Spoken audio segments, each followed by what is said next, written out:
if they are looking to dispose of those facilities.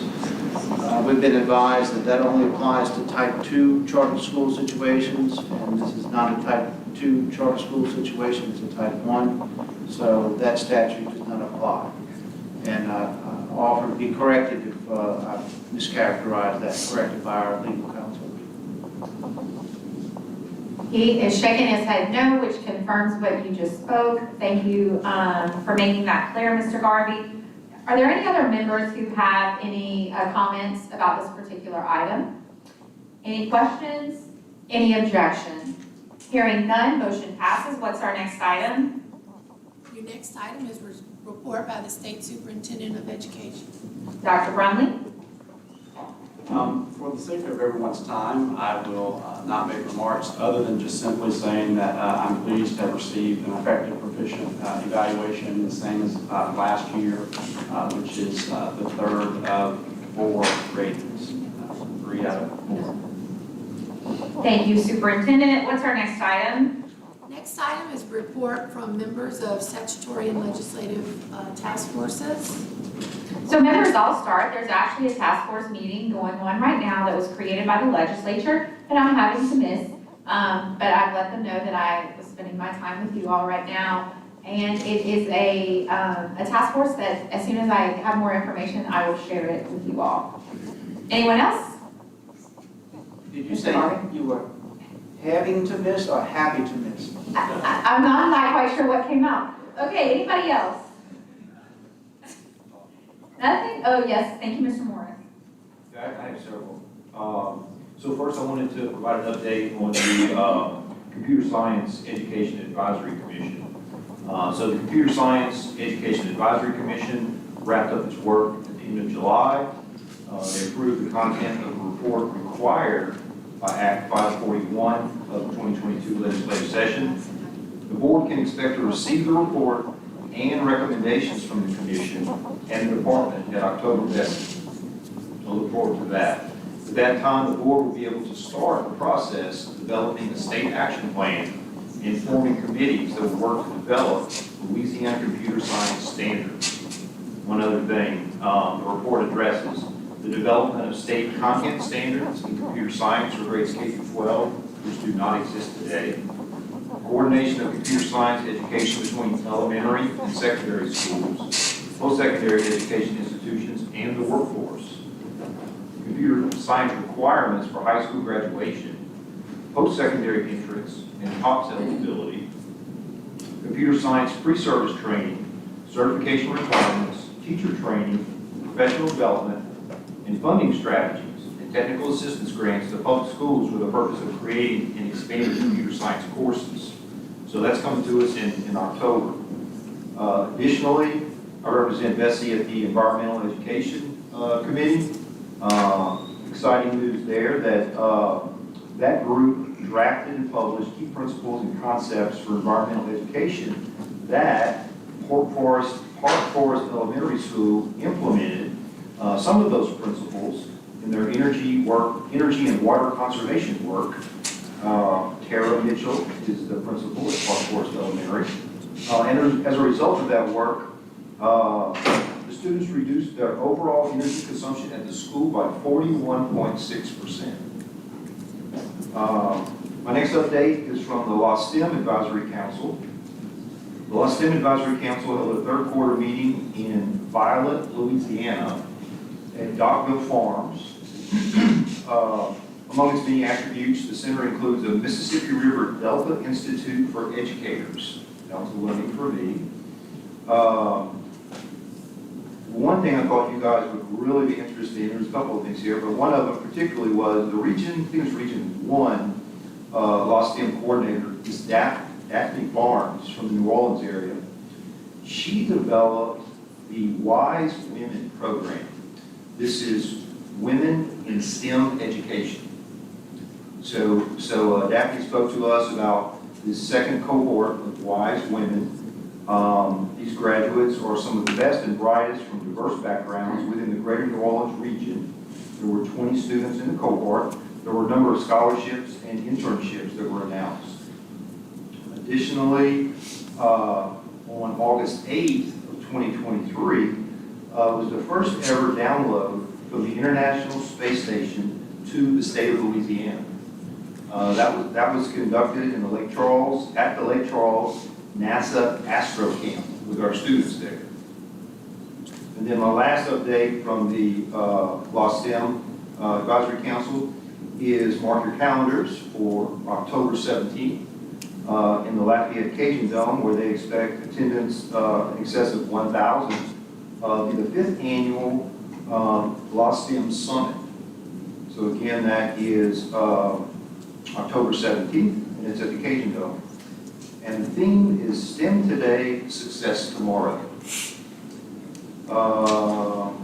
My last update is from the Special School District Board meeting. Happy to announce that Superintendent Martin has filled the 2 key leadership positions there, one at the Louisiana School for the Deaf and the other at the Louisiana School for the Visually Impaired. So continue to make progress there and appreciate the leadership that board provides. Thank you. Thank you.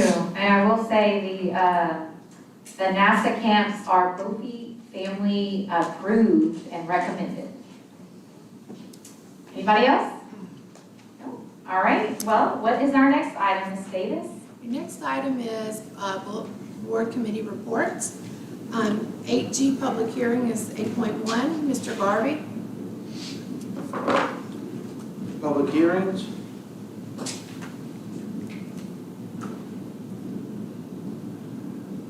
Okay, on behalf, no, this is not the educator effectiveness. No, the AG public hearing. You chaired that for us yesterday with Ms. Doris, Ms. Boche being out.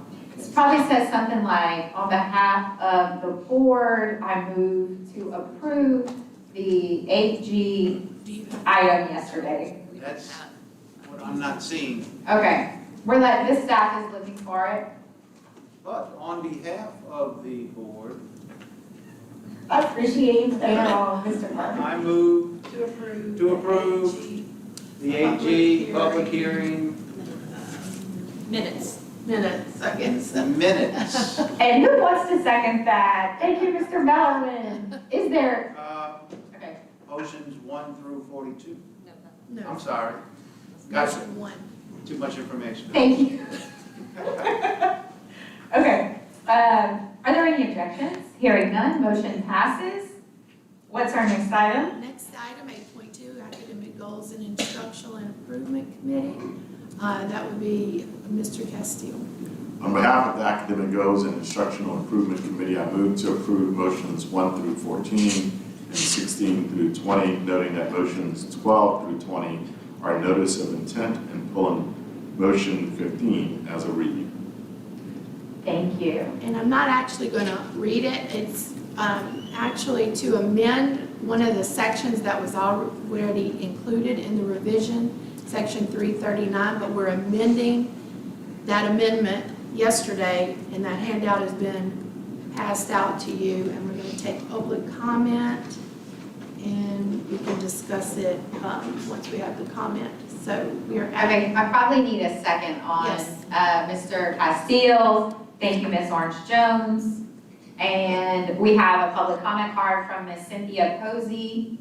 Yes, oh, she waves. Thank you. Superintendent, did you want to speak to the change or anything? Yeah, I mean, I don't think that it was essentially a mistake in as much as it is in working with Ms. Posey. They believe that this language would be beneficial if it was in a secondary place as well. And so we're adding it to a secondary location. It's what the law, the new law. Yeah. is. So the administration recommends the change. Thank you. Members, do you have any objections? So we're approving motion 15 as amended. And we're approving motion 15 as amended. Thank you. And that was offered by Mr. Castile and seconded by Ms. Orange Jones. There's been no objection. What's our next item? Next item, Administration and Finance Committee, Mr. Garvey. I have the same situation. I have notes on the Educator Effectiveness Committee, and I You don't want to- have no, notes. We've Anything got else? like, But here we sorry go. about that. On behalf of the Administration and Finance Committee, I move approval of motions 1 through 42.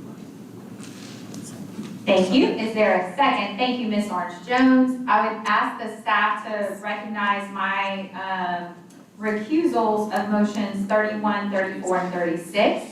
Does anyone else have a recusal? Are there any comments, questions? Are there any objections? Hearing none, motion passes. What's our next item? Next item, Educator Effectiveness Committee. Okay, now Harvey, you prepared for this one?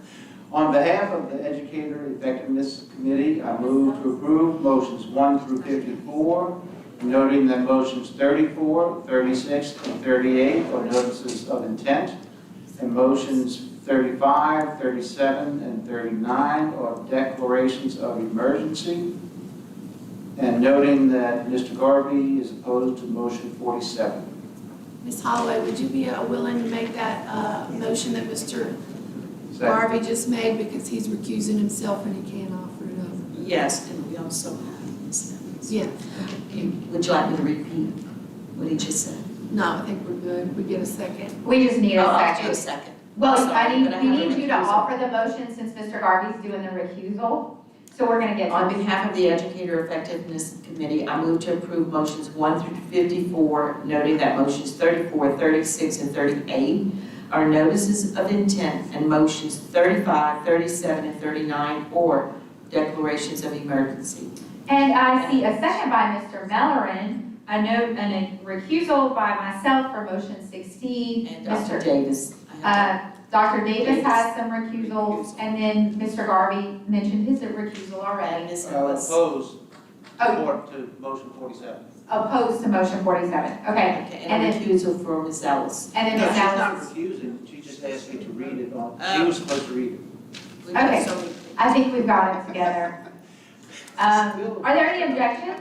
Are there any comments? Is there any opposition? Hearing none, motion passes. What's our next item? Next item is School Innovation and Turnaround Committee, Mr. Morris.